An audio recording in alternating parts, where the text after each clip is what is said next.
Have you ever picked up a book in English and felt that little flutter of uncertainty in your stomach? That moment when you wonder if you'll understand enough to make it worthwhile, or if you'll end up feeling frustrated and reaching for a translation app every few seconds. I've been there too. My name is Grace, and today I want to share something that transformed not just my students' English learning journeys, but my own language learning experience as well, the extraordinary power of reading. You might be thinking, but Grace, I need to improve my speaking skills. Why should I focus on reading? That's exactly what I want to explore with you today. Reading isn't just about silently absorbing words on a page. It's the secret foundation that can dramatically accelerate every aspect of your English fluency. Imagine having thousands of English words and phrases stored in your mind, ready to be used in conversation without hesitation. Imagine understanding grammar intuitively, without memorizing complicated rules. Imagine being able to express complex ideas with confidence, because you've seen how native speakers structure their thoughts. All of this becomes possible when you make reading a consistent part of your English learning routine. Today, I'm going to take you on a journey through the transformative impact reading can have on your English skills. We'll explore practical strategies that have helped my students move from struggling with basic texts to confidently devouring novels, news articles, and professional content in English.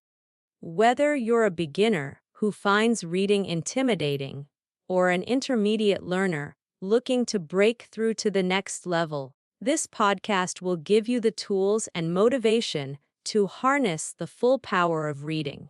Let me start by sharing a story about one of my students, Miguel. When Miguel first came to my class, he had been studying English for years but felt stuck. His vocabulary was limited, and he would freeze in conversations, desperately searching for words. His grammar knowledge was fragmented. He had memorized rules, but couldn't apply them naturally in speech. Despite all his effort, real fluency seemed just out of reach. Then, we changed his approach. Instead of focusing exclusively on speaking practice and grammar drills, we incorporated daily reading into his routine. We started small, just 15 minutes a day with texts slightly above his level. At first, it was challenging. He would encounter unfamiliar words and complex sentences that made him want to give up. But we developed strategies to make the process less overwhelming and more enjoyable. 6 months later, the transformation was remarkable. Miguel's vocabulary had expanded dramatically. He could express nuanced ideas that previously would have been impossible. His grammar became more natural. He wasn't thinking about rules anymore. He was reproducing patterns he had absorbed through reading. Most importantly, his confidence soared. He no longer feared English conversations because he had internalized so much of the language through his reading practice.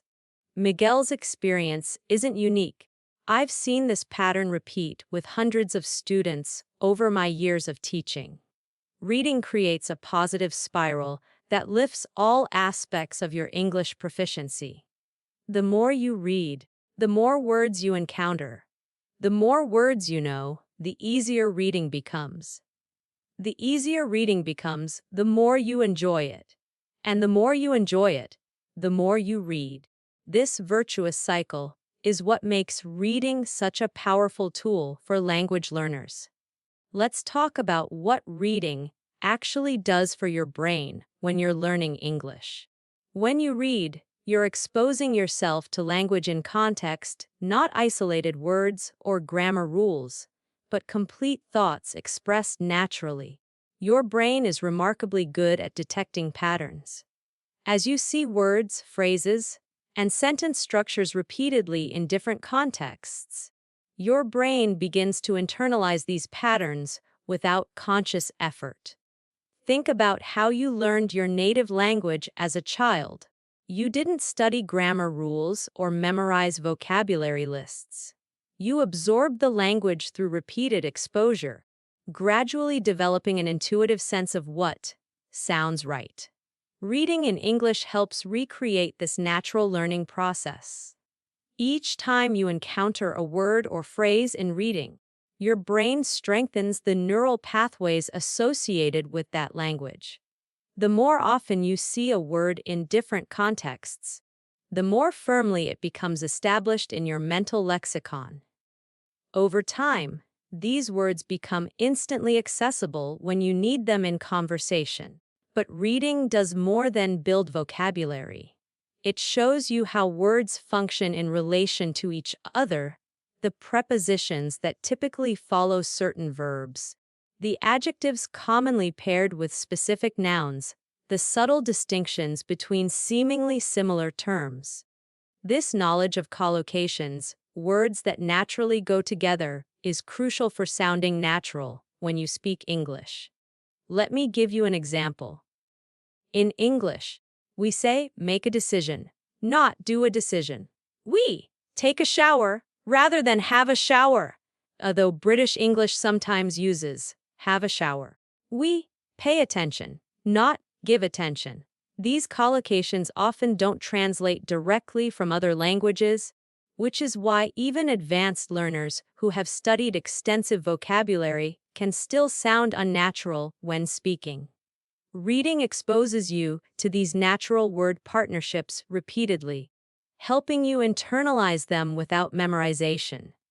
Reading also dramatically improves your understanding of grammar, but not in the way traditional study does. Instead of learning abstract rules, you see grammar in action. You observe how English speakers actually construct sentences to express different meanings. Your brain begins to recognize patterns, how questions are formed, how past events are described, how conditions are expressed, and so on. For instance, if you repeatedly see sentences like, "If I had known earlier, I would have helped," your brain starts to understand the structure for expressing hypothetical past situations, even if you couldn't recite the rule for the third conditional. This intuitive grammatical knowledge is far more valuable for real communication than memorized rules. Another remarkable benefit of reading is how it improves your ability to think in English. Many language learners hit a plateau because they continue to think in their native language and translate their thoughts into English. This translation process is slow and leads to unnatural phrasing. Reading helps you bypass this translation stage by training your brain to process English directly. When you read extensively in English, you begin to develop an English speaking voice in your head. You start to hear the rhythm and flow of English sentences in your mind. This internal voice becomes a powerful resource when you speak, helping you form more natural sentences without conscious translation. I've seen this happen with my student Juliet, who was struggling with spontaneous conversation despite excellent knowledge of grammar and vocabulary. After 3 months of daily reading practice, she reported a breakthrough moment. "I suddenly realized I was thinking in English while speaking, instead of translating from French. My sentences just started flowing naturally." Beyond vocabulary and grammar, reading also exposes you to different registers and styles of English. You learn the difference between formal academic language, conversational English, professional jargon, poetic expression, and everything in between. This awareness of register is crucial for communicating appropriately in different contexts, knowing when to be formal or casual, direct or diplomatic. Reading also builds your cultural knowledge, which is inseparable from true language fluency. As you read materials written by and for native English speakers, you absorb cultural references, idioms, humor, and values that help you connect more deeply with English speakers from different backgrounds. Now, I know what some of you might be thinking. This sounds great, Grace, but reading in English is so difficult for me. I get frustrated when I don't understand everything. This is a common concern, and it leads us to a crucial question. How do you choose the right reading materials to maximize learning while minimizing frustration? The key concept here is comprehensible input, material that stretches your current level without overwhelming you. Language acquisition experts suggest that the ideal reading material contains about 5–10% new vocabulary, enough to challenge you and provide opportunities for growth, but not so much that you become discouraged. What does this look like in practice? You should be able to understand the general meaning of a text without a dictionary, even if some words or phrases are unfamiliar. If you need to look up more than 5–7 words per page, the material is probably too difficult for effective learning. Finding this sweet spot can be challenging, but there are excellent resources designed specifically for language learners. Graded readers are books adapted to different proficiency levels, using controlled vocabulary and simplified grammar while maintaining engaging stories. They're an excellent bridge between language textbooks and authentic materials written for native speakers. For beginners, I recommend starting with graded readers at the A2 or B1 level. These books typically use high-frequency vocabulary and straightforward sentence structures while telling interesting stories. Series like Oxford Bookworms, Cambridge English Readers, and Penguin Readers offer adaptations of classic literature as well as original stories across various genres. As you progress to an intermediate level, you might try young adult fiction written for native speakers. These books often use more straightforward language than adult fiction while still containing compelling narratives. Series like Harry Potter, The Hunger Games, or Percy Jackson have captivated many English learners with their accessible style and engaging plots. For advanced learners, authentic materials become your playground: novels, newspapers, magazines, blogs, and academic articles. The key is to choose topics that genuinely interest you. Personal interest will sustain your motivation through challenging passages and make the learning process more enjoyable. Remember, it's not about understanding every single word. Even native speakers occasionally encounter unfamiliar terms when reading. The goal is comprehension of the main ideas and gradual expansion of your linguistic resources. Now, let's talk about how to actually read effectively for language acquisition. There are different approaches to reading, each serving a different purpose in your learning journey. Extensive reading involves consuming large quantities of material at or slightly below your current level, focusing on understanding the overall meaning rather than analyzing every word. The goal is fluency and enjoyment, with minimal use of dictionaries. This approach builds your recognition vocabulary, words you understand, when reading even if you don't yet use them actively in speech. Intensive reading, on the other hand, involves careful study of shorter, more challenging texts. You might analyze sentence structures, look up unfamiliar words, take notes on useful expressions, and perhaps even reread passages for deeper understanding. This approach builds precision and depth in your language knowledge. Both approaches have their place in a balanced reading program. I typically recommend that my students spend about 70% of their reading time on extensive reading for fluency and enjoyment, and 30% on intensive reading for deeper analysis. When you encounter unfamiliar words, and you will regularly, you have several options. You could look up every unknown word, but this disrupts the flow of reading and can be demotivating. A more effective approach is to guess meanings from context when possible, only looking up words that appear repeatedly or seem essential to understanding the main ideas. I teach my students the circle and continue method. Circle or highlight unknown words, but continue reading to the end of the paragraph or section. Often, the context will clarify the meaning, making dictionary consultation unnecessary. If the word remains unclear and seems important, then look it up. This approach maintains the flow of reading while still building vocabulary. Another powerful technique is reading while listening to an audiobook of the same text. This dual input approach helps connect written words with their pronunciation and natural rhythm. It's particularly useful for learners who struggle with the sound, spelling relationships in English, or who want to improve their listening comprehension alongside reading skills. Let's talk about making reading a sustainable habit. Like any skill, consistency matters more than intensity. Reading for 15-20 minutes daily will yield better results than a 3-hour marathon once a week. The key is integrating reading into your existing routine in a way that doesn't feel burdensome.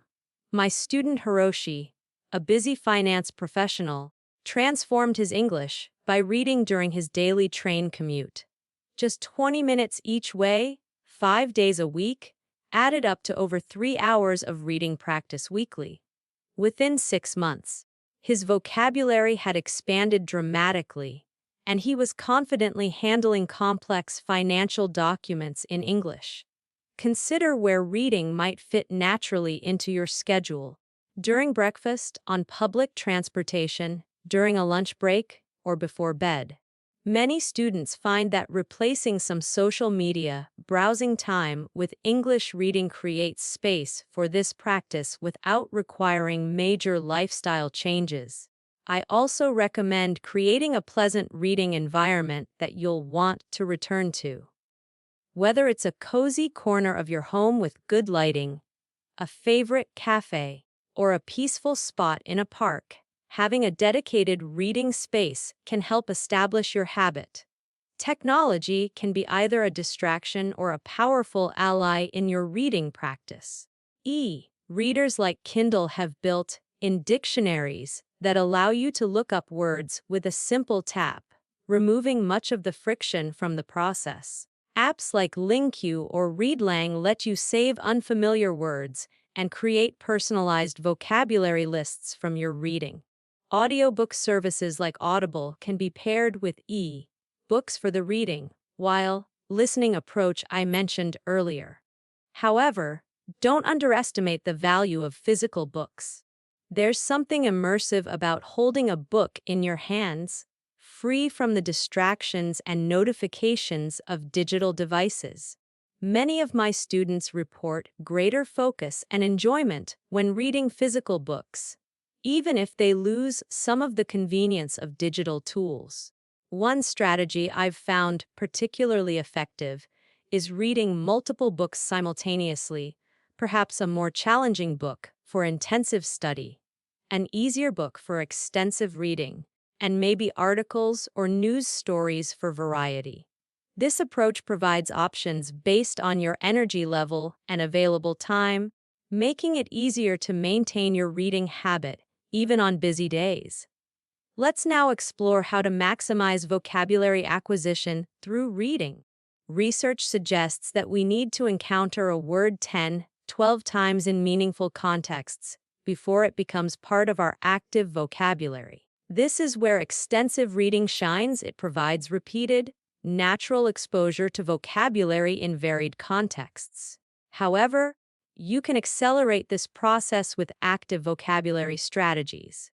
One approach is keeping a vocabulary notebook where you record useful new words along with example sentences from your reading. Rather than writing translations, try noting English definitions, synonyms, or simple drawings that help you connect directly with the meaning. Another effective technique is the word web approach. When you encounter an interesting new word, create a web around it with related terms, collocations, and example sentences. For example, if you learn the word dazzling, you might note synonyms like brilliant and spectacular, collocations like dazzling smile or dazzling performance, and an example sentence from your reading. This rich network of associations helps cement the word in your memory. For grammar development, I recommend a technique called noticing. As you read, periodically pause to observe interesting sentence structures. How does the author express conditions, contrasts, or hypothetical situations? How are questions formed in different tenses? This conscious attention to grammar in context helps you absorb patterns that you can later reproduce in your own communication. You might occasionally copy out particularly well constructed sentences that express ideas you'd like to be able to convey. This practice, known as mining, provides you with ready-made templates for your own expression. It's not about memorizing sentences to repeat verbatim, but about internalizing useful patterns that you can adapt to your needs. Reading aloud is another powerful practice that bridges reading and speaking skills. When you read text aloud, you're engaging multiple language processing systems simultaneously: visual, phonological, articulatory, and auditory. This multi-sensory engagement strengthens the neural pathways associated with the language. Start with short passages at a comfortable pace, focusing on clear pronunciation. As your confidence grows, try shadowing audiobook narrators, reading aloud in sync with the audio, matching their pace and intonation. This practice helps develop the rhythmic flow of English speech that makes you sound more natural when speaking. Now, let's address a common challenge: maintaining motivation for long-term reading practice. The key is finding material that genuinely interests you. Reading shouldn't feel like a chore or an assignment. It should be something you look forward to. My student Anna struggled with reading practice until we discovered her passion for mystery novels. Once she started reading Agatha Christie adaptations for learners, her engagement transformed. She began reading voluntarily, eager to discover the solutions to the mysteries. Her progress accelerated not because she was working harder, but because she was enjoying the process. Setting achievable goals can also help maintain motivation. Rather than a vague commitment to read more, try specific targets like finishing a chapter each day, reading for 20 minutes every morning, or completing one book per month. Track your progress visually, perhaps with a reading journal or a simple chart, to see how your habit compounds over time. Reading communities can provide additional motivation and support. Join an English book club, either locally or online, where you can discuss what you're reading with others. These discussions not only deepen your understanding of the material, but also provide valuable speaking practice related to what you've read. Online platforms like Goodreads allow you to connect with readers around the world, share reviews, and get recommendations based on your interests. Many language learners find that the social aspect of sharing their reading journey helps them stay committed when motivation wanes. Let's now explore how reading directly improves your writing skills. When you read extensively, you absorb not just vocabulary and grammar, but also the conventions of written English, how ideas are organized, how paragraphs are structured, how arguments are developed, and how transitions create flow between ideas. This exposure provides you with mental models for your own writing. You begin to internalize what constitutes effective written communication in English, often without explicit study. When you sit down to write, these models serve as templates that guide your composition process. My student Takashi struggled with writing emails in English until we incorporated targeted reading into his practice. I had him collect examples of professional emails from native English speakers, studying how they opened and closed messages, requested information, and expressed agreements or disagreements. After 6 weeks of reading and analyzing these examples, his own email writing became significantly more natural and effective. For academic writing, reading research papers and journal articles in your field provides invaluable models for the specific conventions of scholarly communication. Pay attention to how authors present their methodology, discuss findings, acknowledge limitations, and situate their work within the broader literature. These patterns can be adapted for your own academic writing. Similarly, if you need to write creatively in English, reading fiction exposes you to techniques for character development, dialogue description, and narrative pacing.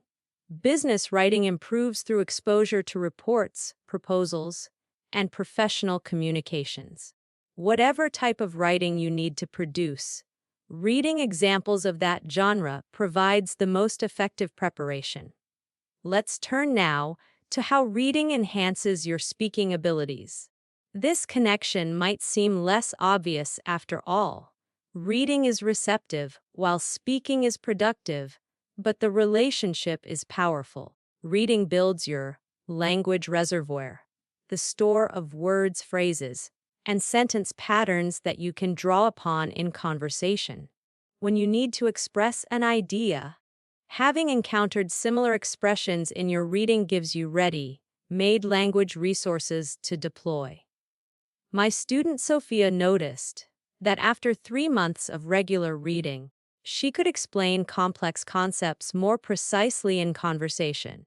The precise vocabulary and clear organizational patterns she had absorbed through reading were now available to her in speech. She found herself using idiomatic expressions and natural transitions that she had never explicitly studied but had encountered repeatedly in her reading. Reading also familiarizes you with different conversation patterns, how questions are asked and answered, how opinions are expressed and supported, how stories are structured for maximum impact. These patterns become templates for your own conversational contributions. For example, if you've read dialogue where characters disagree respectfully, you'll have models for expressing disagreement without causing offense.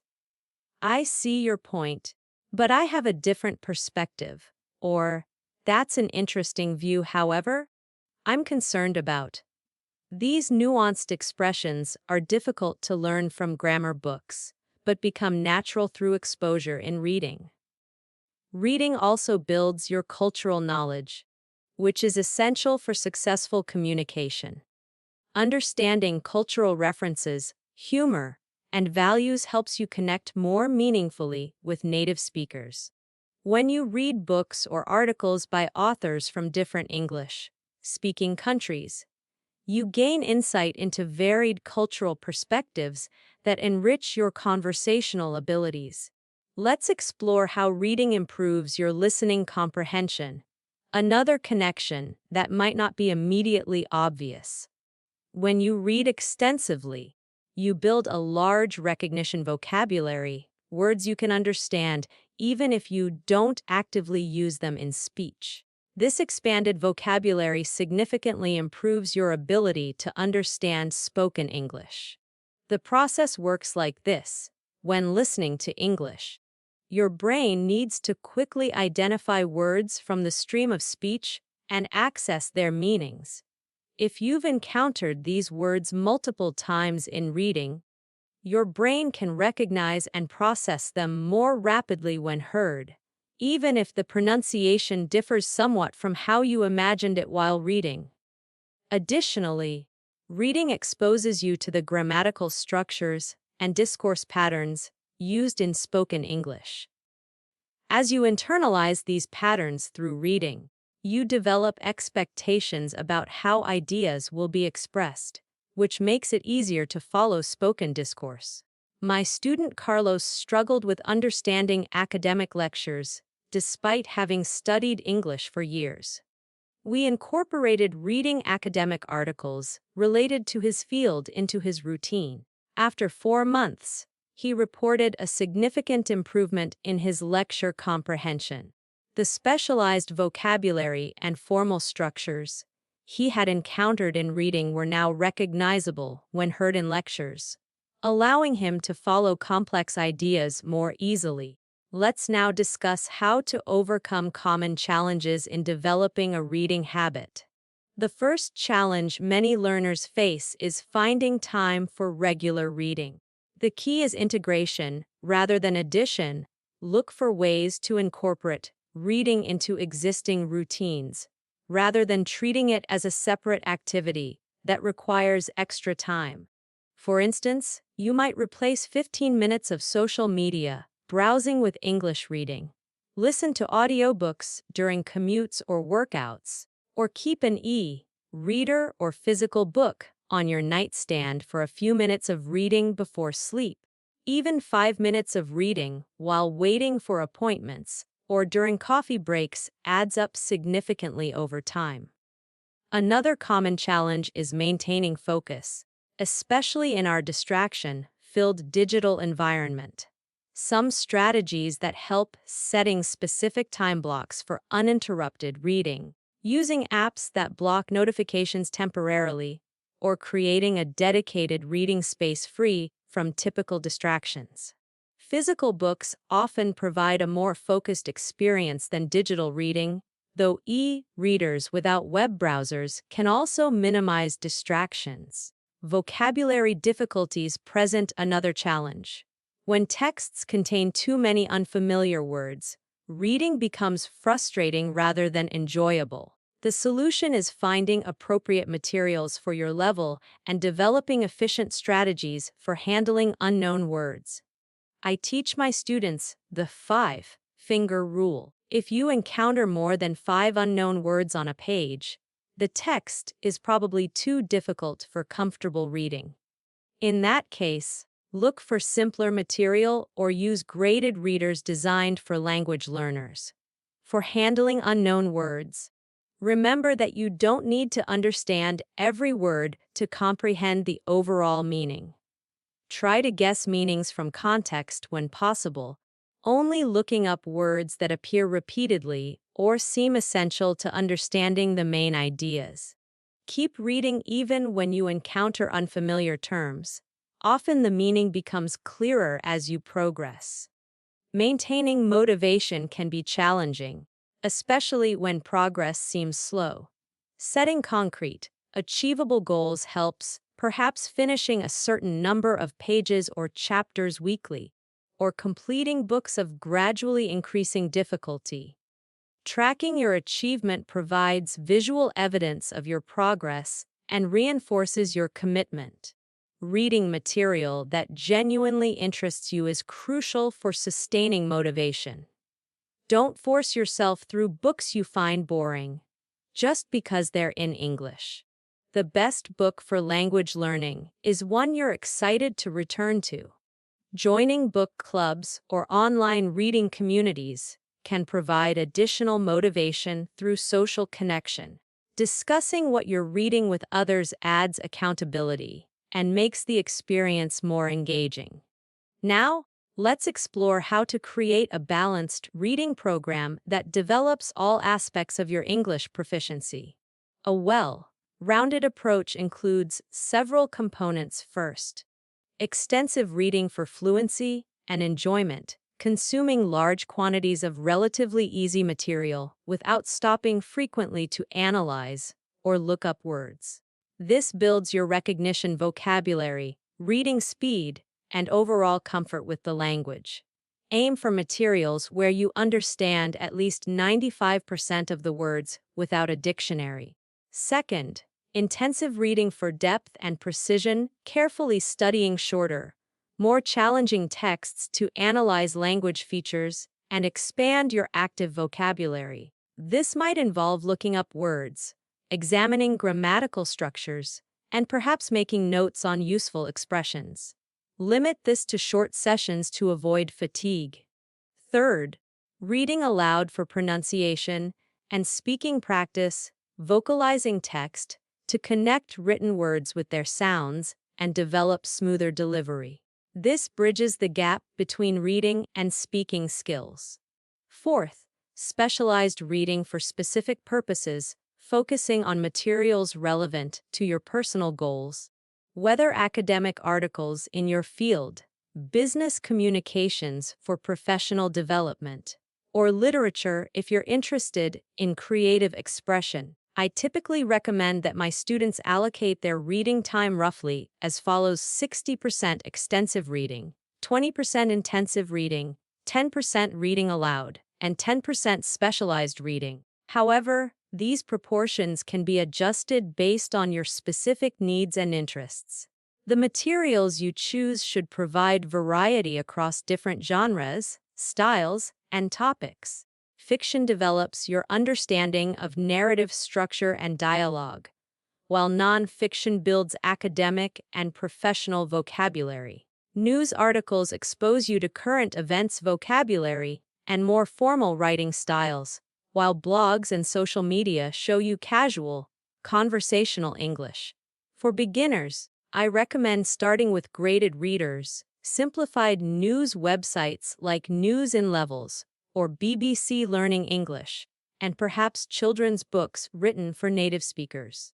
These materials use controlled vocabulary and straightforward sentence structures while still providing engaging content. Intermediate learners can graduate to young adult fiction, popular magazines, and general interest non-fiction on familiar topics. These materials introduce more varied vocabulary and complex structures while remaining accessible. Advanced learners should challenge themselves with authentic materials across various genres: novels, newspapers, academic articles, professional publications, and specialized content related to their interests or career field. E-readers and digital tools can enhance your reading experience by providing instant dictionary lookup, vocabulary tracking, and text-to-speech features. Apps like LingQ, Readlang, and Vocabulary.com help you capture and review new vocabulary from your reading. Audiobook services paired with e-books offer the powerful combination of reading while listening. Let's now discuss how to assess your progress and adjust your reading practice accordingly. Regular self-assessment helps you recognize improvements and identify areas needing attention. One simple measure is reading speed and comfort. As your proficiency increases, you'll find yourself reading more quickly with fewer pauses to figure out meanings. Try occasionally timing how long it takes you to read a page of text at your current level and track this over time. Another indicator is your dependency on dictionaries. Count how many words you need to look up per page, and observe how this number decreases as your vocabulary expands through consistent reading. Notice also the complexity of materials you can comfortably handle. Perhaps you started with graded readers at the A2 level, but now find B1 or even B2 materials accessible. This progression reflects significant growth in your language capabilities. Pay attention to how reading affects your other language skills. Are you recognizing more words in conversations? Using more varied vocabulary in your writing? Feeling more confident expressing complex ideas? These transfer effects are powerful indicators of how reading is enhancing your overall proficiency. If you find yourself plateauing, consider changing your approach. Perhaps you need more challenging material to continue growing. Or maybe you've been pushing too hard and need to step back to more comfortable texts to rebuild confidence and enjoyment. Variety in your reading selection can help overcome plateaus by exposing you to different aspects of the language. Remember that progress isn't always linear or immediately noticeable. Sometimes you're building foundations that will support dramatic improvements later. Trust the process and maintain consistency, even when advancement seems slow. Let's explore how cultural understanding developed through reading enhances your overall communication capabilities. Language and culture are inseparably intertwined. Truly mastering English requires understanding the cultural contexts in which it functions. When you read materials written by and for native English speakers, you absorb not just language but cultural values, humor, references, and worldviews. This cultural knowledge helps you interpret communications accurately and respond appropriately in different contexts. For example, understanding American individualism helps you make sense of how Americans often communicate directly and value personal achievement. Familiarity with British Reserve explains why British English often employs more hedging and indirect expressions. Knowledge of diverse English, speaking cultures around the world, from Canada to Australia, India to South Africa, enriches your understanding of the global language. Reading literature is particularly valuable for cultural insight. Novels, short stories, and plays reveal how people think, feel, and interact within specific cultural contexts. They show you both explicit cultural practices, what people do, and implicit cultural values, why they do it. My student Ling struggled with understanding humor in her American workplace until she began reading contemporary American fiction and humor essays. The cultural references and comic sensibilities she absorbed through reading helped her understand jokes and participate more fully in workplace camaraderie. News articles and opinion pieces reveal current issues and perspectives within English speaking societies. They show you what matters to people, how they frame debates, and how they express agreement or disagreement on controversial topics. This knowledge is invaluable for navigating conversations beyond basic small talk. Let's talk about how to continue developing your reading skills over the long term. Language learning is a lifelong journey, and reading can continue to enhance your proficiency, even at advanced levels.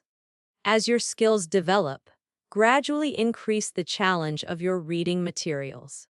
Move from graded readers to authentic texts, from general interest topics to specialized content, from contemporary writing to more varied historical periods and styles. This progression ensures continued growth rather than comfortable stagnation. Expand the variety in your reading diet. If you've primarily read fiction, try non-fiction. If you've focused on modern writing, explore classics. If you've read mainly American authors, try British, Australian, or writers from other English-speaking regions. Each new genre or style exposes you to different aspects of the language. Challenge yourself periodically with materials slightly beyond your comfortable level. The stretch into new linguistic territory, while occasionally uncomfortable, is where significant growth occurs. Balance these challenges with plenty of enjoyable, comfortable reading to maintain motivation. Deepen your engagement with what you read through reflection and discussion. Writing brief reviews or summaries of books you've completed helps consolidate your learning. Discussing readings with others, whether in person or in online forums, forces you to articulate your understanding and exposes you to different perspectives. Use your reading as a springboard for production. Try writing in the style of authors you admire, adapting their techniques to express your own ideas. Practice retelling stories you've read to develop your speaking skills. These productive activities transform passive knowledge into active capabilities. As we approach the end of our exploration, let's reflect on the transformative potential of reading in your English learning journey. The benefits we've discussed: vocabulary expansion, grammar acquisition, cultural understanding, and improved production skills compound over time through consistent practice. Reading isn't just an isolated skill to develop, It's a powerful engine that drives improvement across all aspects of language proficiency. The knowledge and patterns you absorb through reading become resources for more effective communication in all contexts. My student Javier captured this perfectly when he said, "Before, I was trying to build my English skills brick by brick, memorizing words, studying grammar rules, practicing pronunciation exercises. It was slow and frustrating. Reading changed everything. Now I feel like I'm absorbing the language as a whole, seeing how all the pieces fit together naturally. I'm not just learning English anymore. I'm living in the language." This is my wish for you, that reading helps you move beyond studying English to experiencing it. From memorizing fragments to expressing yourself fully, from seeing the language as a challenge to embracing it as a tool for connection and discovery. Start where you are with materials appropriate to your current level.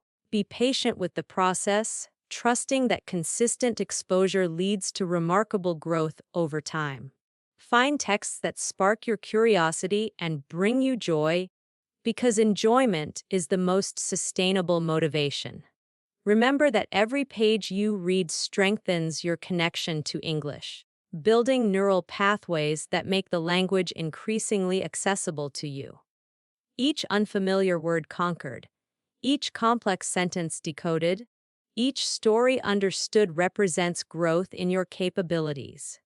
I hope this exploration has inspired you to make reading a cornerstone of your English learning practice. The journey of 1,000 miles begins with a single step, or in this case, a single page. What will you read today? If you've found this podcast helpful, I'd love to hear from you. Please take a moment to like this video, subscribe to our channel for more English learning content, and share your thoughts in the comments below. What are you currently reading in English? What strategies have helped you develop your reading habit? Your experiences might inspire others on their language learning journey. Thank you for joining me today. I believe in your potential to grow through reading, and I look forward to supporting your English learning journey in future episodes.